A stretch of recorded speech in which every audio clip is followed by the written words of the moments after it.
लाभार्थ्यांच्या खात्यात 2 महिन्यांची रक्कम जमा झाली आहे. जवळपास 2,52,00,000पेक्षा अधिक महिलांना आम्ही दर महिन्याला हा लाभ त्या ठिकाणी पोहोचवत आहोत. मुख्यमंत्री माझी लाडकी बहीण या योजनेसाठी जवळपास 36,000 कोटींची तरतूद ही त्यांनी यंदाच्या वर्षासाठी केलेली आहे. त्याचबरोबर फेब्रुवारी आणि मार्च महिन्याचा एकत्रित असा लाभ याचं वितरण सुद्धा आम्ही 2 दिवसापूर्वीच सुरू केलेलं आहे आणि लाडक्या बहिणींच्या खात्यामध्ये फेब्रुवारी महिन्याचे 1,500 हे त्या ठिकाणी 2 दिवसातच पोहोचलेले आहेत आणि मार्च महिन्याचे 1,500 सुद्धा ते पोहोच.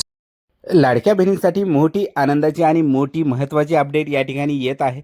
लाडक्या बहिणींनो, तुम्हालाही मार्च आणि एप्रिलचा हप्ता वाटप सुरू झाला असेल आणि तो पुढील 2 दिवस चालू राहणार आहे. लाडक्या बहिणींनो, ही अतिशय महत्त्वाची आणि आनंदाची बातमी आहे. 3,000 रुपये प्रथम मार्चचे 1,500 आणि नंतर एप्रिलचे 1,500 असे 3,000 तुमच्या खात्यावर सध्या जमा होत आहेत. ही अतिशय महत्त्वाची आणि आनंदाची बातमी लाडक्या बहिणीसाठी आहे. DBTद्वारे हे थेट 3,000 रुपये तुमच्या खात्यावर जमा होत आहेत. तरी लाडक्या बहिणींनो, तुम्हालाही हे हप्ते जमा झाले आहेत का किंवा नाही आम्हाला कमेंट करून नक्की सांगा, कारण काही अडचणी असल्यास ते सॉल्व करण्याचा प्रयत्न आपण करूया. 3,000 रुपये तुमच्या खात्यावर जमा होण्यास सुरुवात झालेली आहे आणि अनेक लाडक्या बहिणी या योजनेचा लाभ घेत आहेत. अनेक लाडक्या बहिणीच्या खात्यावर मेसेजेस यायला सुरुवात झालेली आहे. 3,000 रुपये जमा झाल्याचे मेसेज अनेक लाडक्या बहिणीच्या खात्यावर सध्या येत आहेत आणि लाडक्या बहिणीमध्ये आनंदाचं वातावरण सध्या निर्माण झालेलं आहे. बघा, कोणत्या लाडक्या बहिणीच्या खात्यावर हे 3,000 रुपये जमा होत आहेत हेही आपल्याला जाणून घेणं तेवढंच महत्त्वाचं आहे, कारण अनेक लाडक्या बहिणी अपात्र या योजनेमध्ये झालेल्या आहेत.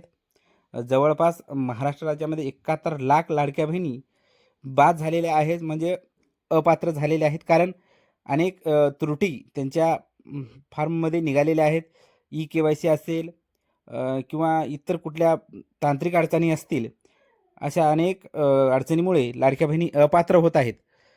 त्यामुळे तुम्हीही आपली EKYC प्रक्रिया लवकर पूर्ण करा किंवा EKYC प्रक्रिया तपासायची आहे, जेणेकरून आपल्याला हप्ता जमा होत आहे किंवा नाही हे आपल्याला समजेल. बघा लाडक्या बहिणींनो, तुमचाही हप्ता जमा झाला नसेल तर काळजी करू नका, कारण येत्या 2 ते 3 दिवसामध्ये ते हप्ता संपूर्ण महाराष्ट्रामध्ये जमा होत आहेत आणि त्याची सुरुवात पण झालेली आहे. ते लवकरच तुमच्या खात्यावर जमा होईल.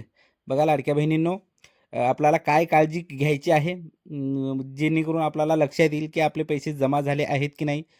सर्वप्रथम आपण आपल्या मोबाईल SMS कडे लक्ष द्या, कारण गेले 2-3 दिवस झालं लाडक्या बहिणींना SMS मेसेजेस यायला सुरुवात झालेली आहे. अनेक लाडक्या बहिणीला 3,000 रुपये जमा झाल्याचे मेसेजेस आलेले आहेत. अनेक लाडक्या बहिणी प्रचंड खुश आहेत, कारण 2 हप्ते एकत्र आल्यामुळे त्यांना आर्थिक मदतसुद्धा तेवढीच महत्त्वाची झालेली आहे. लाडक्या बहिणींनो, आपण आपल्या मेसेजेसकडे लक्ष द्यायचे आहे. बँकेमध्ये जाऊनसुद्धा तुम्ही चेक करू शकता पैसे जमा झाले आहेत की नाही ते. लाडक्या बहिणींनो, हप्ता जमा होत असताना शासन तुम्हाला कुठलाही OTP मागत नाही. ही महत्त्वाची गोष्ट म्हणजे अवेअरनेस, आपली जागरूकता महत्त्वाची आहे. अनेक फ्रॉड कॉल आपल्याला येतात आणि OTP पाठवतात आणि ती OTP जर आपण त्यांना शेअर केली तर आपले बँक खाते रिकामे होऊ शकते.